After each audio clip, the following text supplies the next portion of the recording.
All right, guys, what's going on? Welcome in. So I actually just wrapped up doing a mock draft breakdown of a new one that just came out today. So that should be up pretty shortly. But we actually have a report coming out from Denver. Courtland Sutton is not showing up to voluntary workouts. Now, they're voluntary. It's not like he's going to be fined or anything like that, of course. But the reason he's holding out is because he wants a new deal. Now, Courtland Sutton has been the subject of trade rumors, I want to say for a year now. Like, it's been a long, long time. And you look at Sutton, he has so much potential. He's a big body. He's an explosive player. He can make plays deep down the field. He can box out corners. Like, there's a lot of really likable traits from Courtland Sutton. And a lot of Jets fans have said, hey, we would like Sutton on this Jets roster. We're obviously thin at wide receiver. We have some question marks there. We don't even know if Mike Williams is going to be healthy for the start of training camp.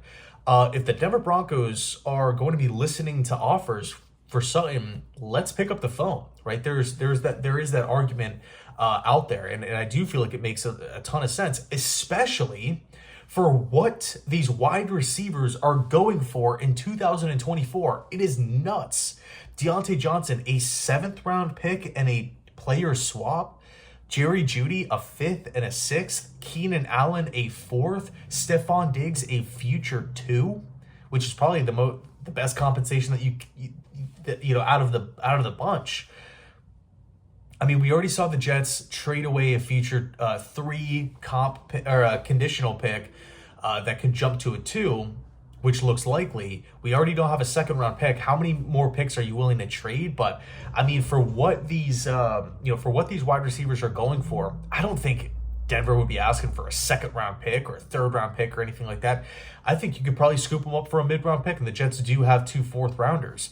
I do feel like it makes a ton of sense, especially if the Jets draft O-line with their 1st round pick or even Brock Bowers. Because, I mean, if you're looking at an offense with a highly touted offensive lineman coming in as, somebody that's going to be the franchise left tackle moving forward or the franchise right tackle moving forward, or Brock Bowers on the inside, Garrett Wilson on the outside, Breece Hall at running back, Rodgers coming back, Mike Williams and Courtland Sutton, man, that gets you fired up. Like, that's all of a sudden that's an offense that really puts fear in the minds of defensive coordinators.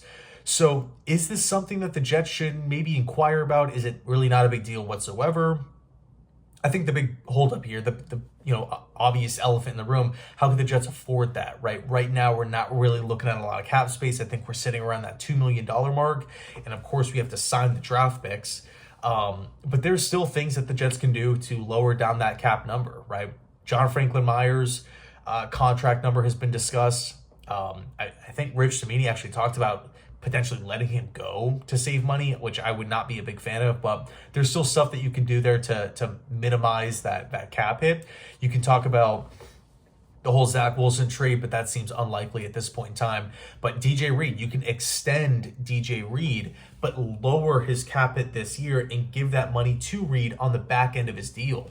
And DJ Reed is getting paid, quite a bit of money. So if they want to bring Courtland Sutton in, it's not out of the realm of possibilities. They can still maneuver this cap without digging themselves deeper down the hole. Like there's some realistic, likable things that this team can do, that JD can do here to afford Courtland Sutton. Now, will it happen? I don't know.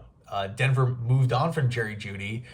Do they want to gut the wide receiving core with Jarrett Stidham as the only quarterback on the roster? I don't know. That seems pretty damn risky. Especially, if they're... Well, actually, you know what? I'll say this. If there's talks, if Denver's dead serious about trying to shoot up to the top of the draft, 3, 4, wherever, maybe even 8 to Atlanta, if they are hell-bent, we got to go get a quarterback, I mean, you can say, all right, well, if they flip Courtland Sutton now and get a nice pick back or another mid-round pick, that's just more fuel to the fire, more ammunition that Denver can now offer to that said team up in the top 10.